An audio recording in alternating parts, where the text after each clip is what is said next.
Hi, everyone. Thank you for tuning in. This is Miss J, aka Warrior Princess, and I'm here to talk to you all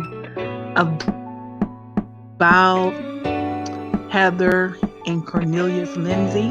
Now, I'm just bringing up the what's already put out there, what's already been publicized, that people are saying that they allegedly did. I want to make the disclaimer that everything is alleged, okay? I'm not making any claims that they did anything because, first of all, I don't know them personally. I have actually watched them grow from before they became pastors in Atlanta, and I watched Pastor Heather Lindsey build her pinky promise when she first announced it. I remember when she did that, and I've just seen them grow. So um, I have a perspective that may be a little different being an outsider. I have not experienced them in person. I haven't experienced their ministry in person. I personally do not know them. So, and I'm not even on here to talk about them in a negative sense. I'm not here to gossip at all. I look at them as my brothers and sisters in Christ. And I just want to discuss this topic because it's something that I want to discuss later on at a later date, maybe in a week or two, about spiritual abuse since we're on the topic. Just telling my own personal story, not with the Lindsays at all. Um, I never met them. I didn't experience any spiritual abuse with them. And my heart goes out to those who feel like they did. You know, if you've experienced spiritual abuse, I do not take it lightly at all. Um, I am a coach to those who are hurting. So my heart goes out to you. But I want to eventually talk about spiritual abuse, talk about my personal experience from years ago, um, many years ago. But it's something that still affects me in one way or the other.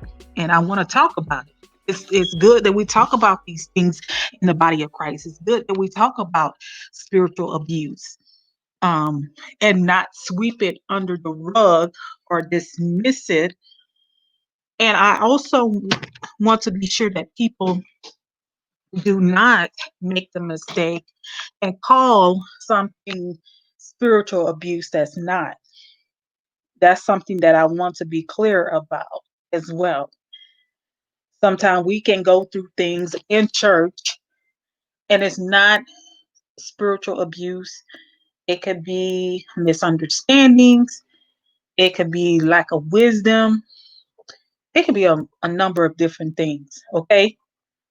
But I want to go back to the Lindsays. Now, this is my opinion. I didn't even know all this drama that was going on. I recall seeing the Lindsays at TD Jake's church. And prior to that, I believe I saw them at Joel Osteen's church and meeting with him one on one. And then I saw them meet with TD Jakes or pray. Yeah, I think they met him and he prayed for them. So I have some mixed emotions and mixed feelings and thoughts about those things and how the scandals coincide and go together because I notice patterns. And if you want to hear more about that, you're going to have to join my Patreon to get information about what I think about that aspect. However, I heard the testimonies. I haven't listened to every last one of them, but I did listen to some of them and I just want to break it down. Okay. Now, the thing that amazed me with Heather is that I saw her heart for God. I saw that she was sincere. I saw that she was vulnerable even before people. And I love the example that she it has become for women, young ladies. Now, that does not mean that young women are to idolize her. Young women are not to pattern everything that she does, like dress like her, wear their hair like her, get married like she did in the way that she did, or compare their lives to her.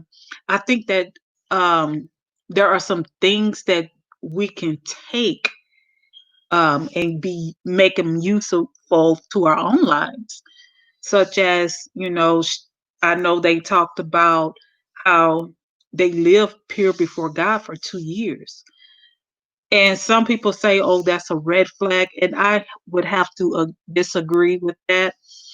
Um, they mentioned, one of the bloggers mentioned something about Pastor Cornelius' sexuality and questioned his sexuality just because they did not kiss or have sex prior to marriage.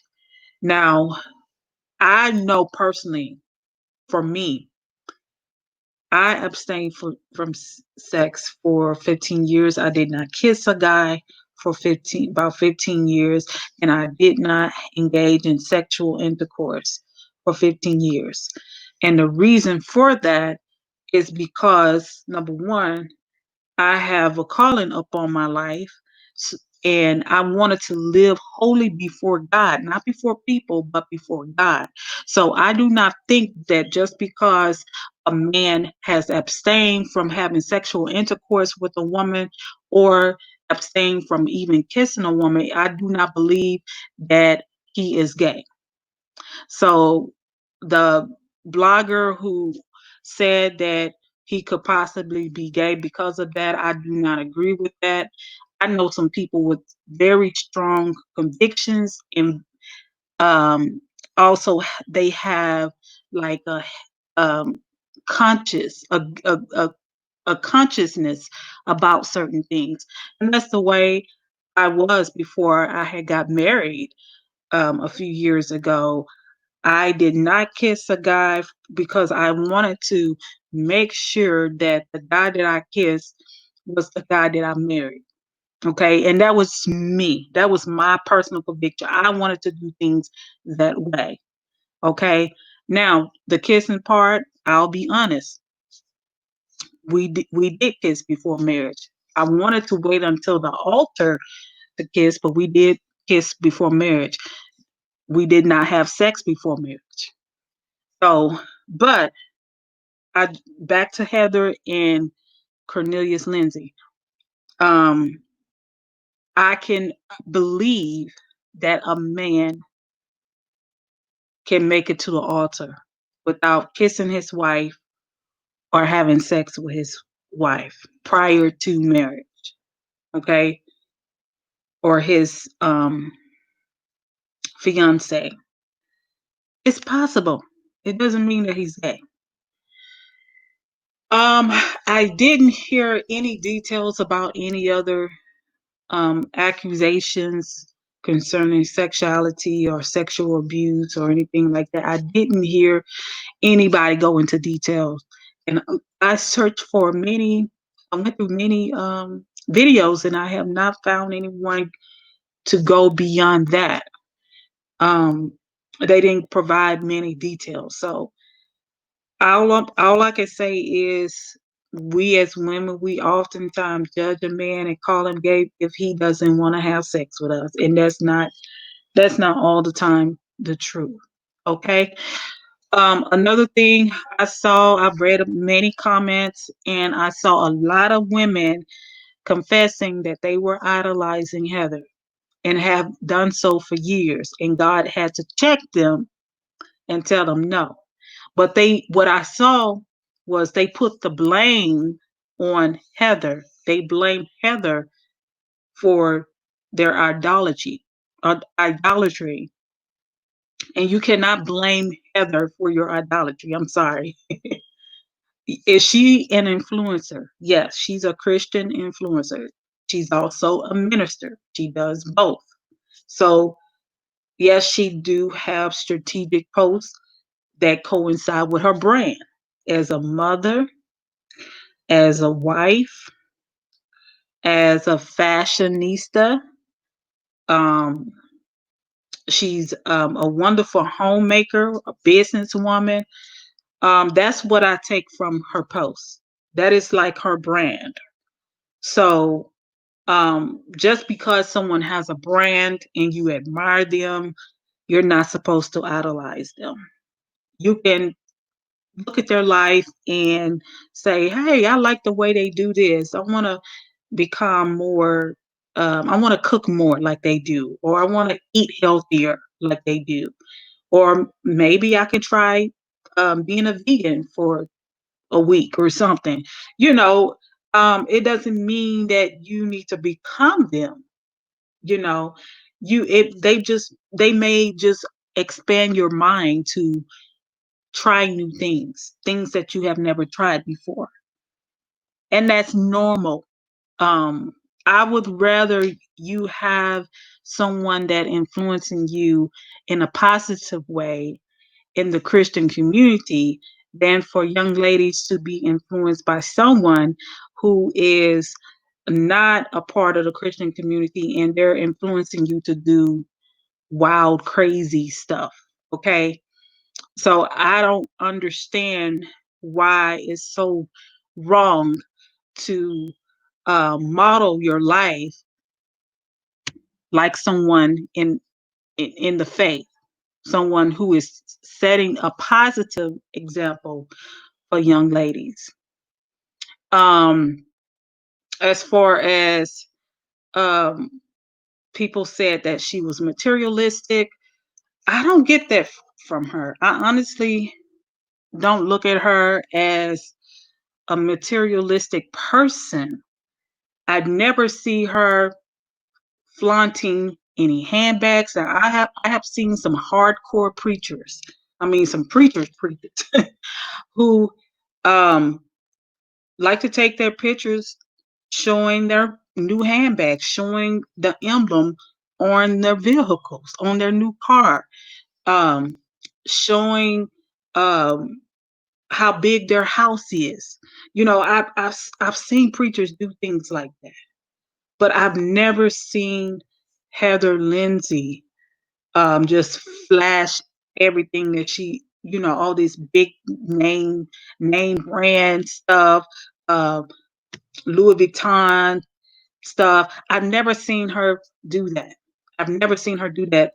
My perspective, based on the photos that I've seen, I've always seen her portray like a simple life, a classy country type of girl. She always says that she's a country girl. But all of her photos and everything, it just seemed like that she's living a simple life. I don't see her as being a very flashy person. And but everybody has their opinion. Everybody's going to always have an opinion about you, no matter who you are, no matter how you look, how you dress. Everyone is going to have an opinion. Now, the allegations concerning her merging her nonprofit organization, Pinky Promise, with the church, that is normal. People have said that was illegal. I have read and studied nonprofit books because I have had a nonprofit. Uh, 10 was it 10 years? No, that was over 10 years ago, almost 15 years ago, actually. And you can have your own business. You can have a business that is underneath your nonprofit, but that business, the profits from that business have to go to the main profit. Okay. If you do some research, Google, go to the IRS website, and they will tell you that you can have a nonprofit organization and you can have a cafe. That's why churches have cafes, they have bookstores, they have so many other ways that they bring in income so it can go into the organization. Because guess what? When you have a church, you have to pay bills. When you have a church, you have to pay employees. Okay? You have to pay people. Okay? So there's nothing wrong with making money for your organization. It goes back to the organization, and there's nothing wrong with having organizations under your organization. The main organization is called the parent organization, okay? Okay, and you can also do that with corporations. You can have a business, a main corporation, and have businesses underneath that corporation. So you guys go to business school, take a business class. I hear a lot of classes are going on right now. This will be the perfect time to take classes. Okay? So that is not illegal. It's not illegal for someone to bring their organization underneath another organization. Okay? In fact, you can even I'm not going to get into all of that, but I know what I'm talking about. Okay. I have worked with several different organizations in the past and studied nonprofit business, the business of having a nonprofit. Okay. So there's nothing wrong with that. People said that the most of the salary was $27,000 for the employees of the church. And I want to say I have worked my tail off for free. I have worked my tail off for free, working for not only nonprofits, but also churches.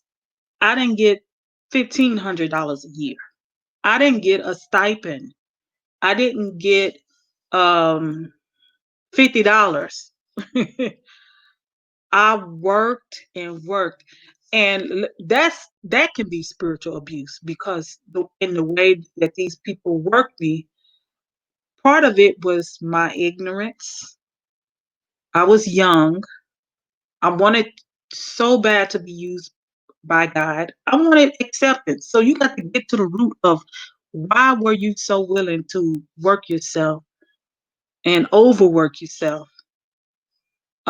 Yes, people do use manipulation, and some people do it ignorantly because they were taught um, that if you work hard and slave all day for the Lord, you're doing the right thing or you're doing God's work. So it don't matter how many hours you put in. It doesn't matter if you're working for free. This is the Lord's work. Yes, people abuse that and people overuse that. I'm going to say that. But some people can be ignorant about that and at the same time when you volunteer, when you sign up for something, you know what you're getting into. I mean, like I signed up for, at one time I was on the praise team, the dance team, the drama team, um, evangelism team. I was on everything and I was a part of a small church. So I learned very quickly that that is typical of smaller churches. You take on a lot of duties. I mean, you don't have to. No one is putting a gun up to your head making you to. Yeah, people can guilt trip you. I'm not saying the Lindseys were doing that, but I'm just saying in general, that was part of my experience in and outside the church.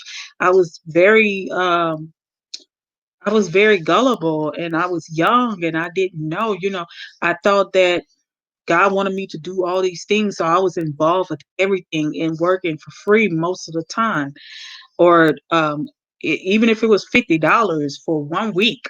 Oh my gosh, that it was still for free because that was nothing. That's gas money and that's it. So um, we do have to be careful with this notion that if you're working for the Lord, You can work all types of hours. You don't get a break. I mean, there were times that I worked from sun up to sundown, or it felt like um, working on different people's projects. It wasn't just church; it was different projects, and wasn't really getting paid or anything. But I fought myself for the most part because I didn't know my value, I didn't know my worth, and I didn't know that I didn't have to do those things to they put a lot of emphasis on God is working on your character by you doing all this work. And we can get into the flesh. We can get into the flesh. We can get into works of the flesh when we're putting on too much on our plate. And God is not even leading us to do all of these things.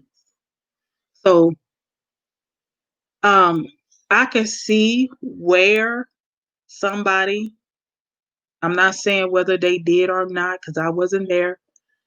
I could see where, on both sides, somebody can say, hey, you're working overtime, you're putting in some volunteer hours after your regular hours because we really need you.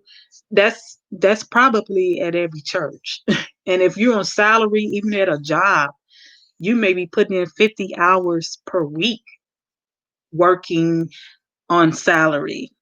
So I just want to say, I don't understand that because when you're on salary, um, working for a regular job, like if you're a teacher or if you, um, I don't know, working for an office or something, some secular corporation, you may be putting in 50 hours, you know? So, um,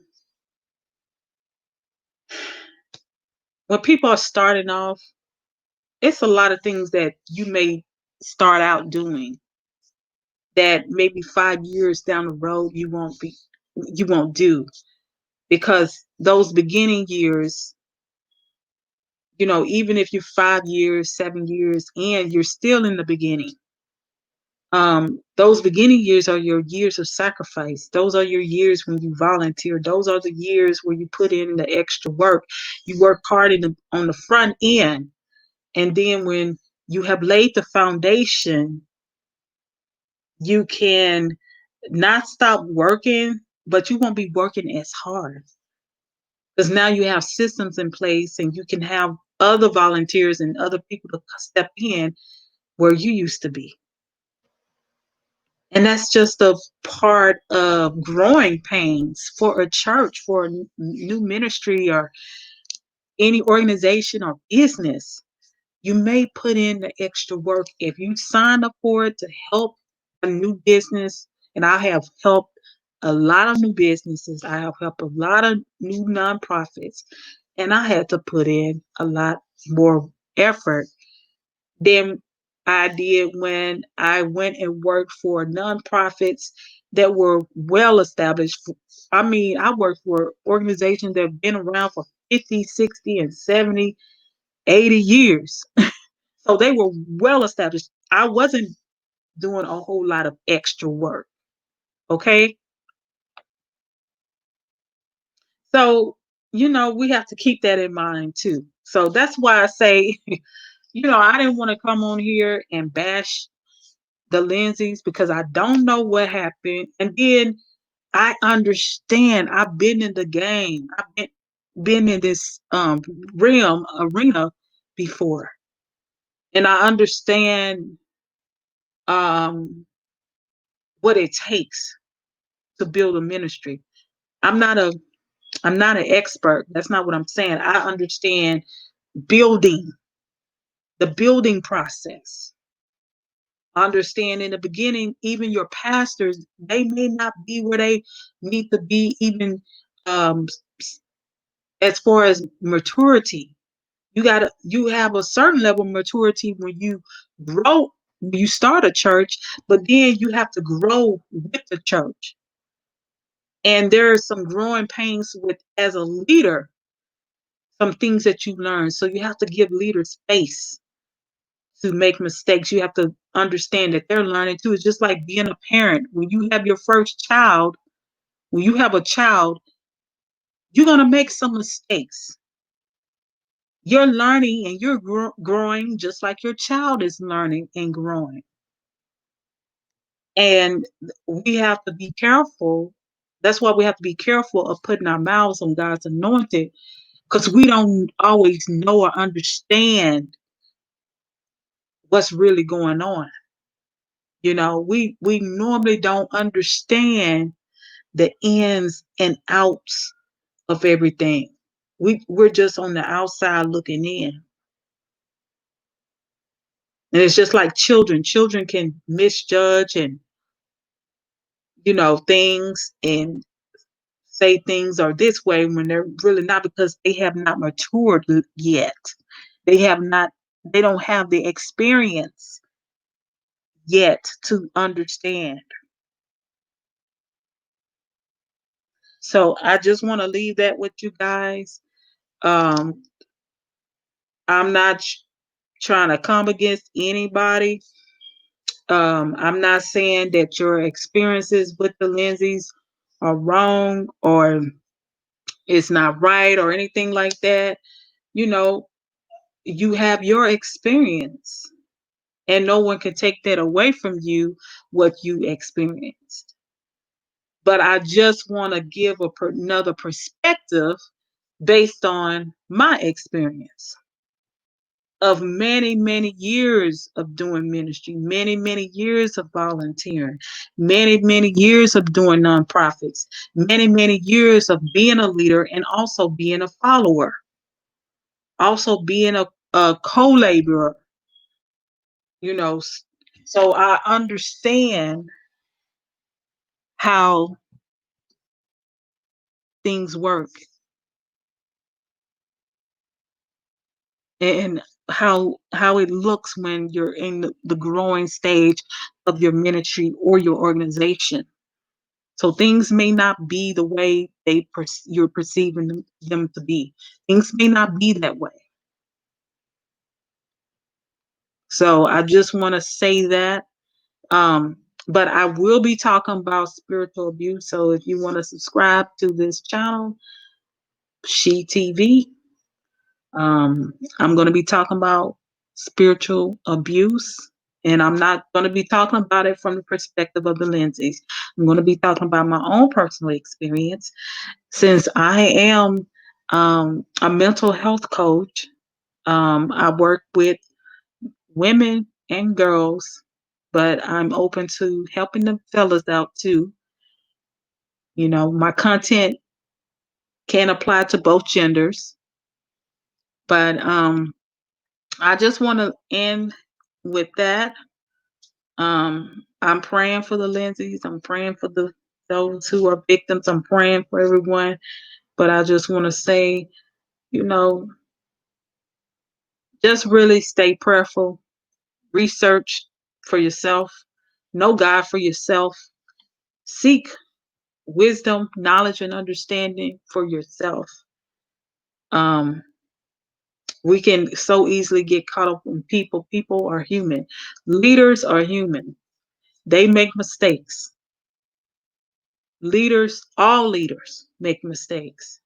So you can jump from one leader to the next and you're going to still find a flaw. So um, go ahead and subscribe. I'm going to end it at that, for real. So you guys have a blessed day. Bye-bye.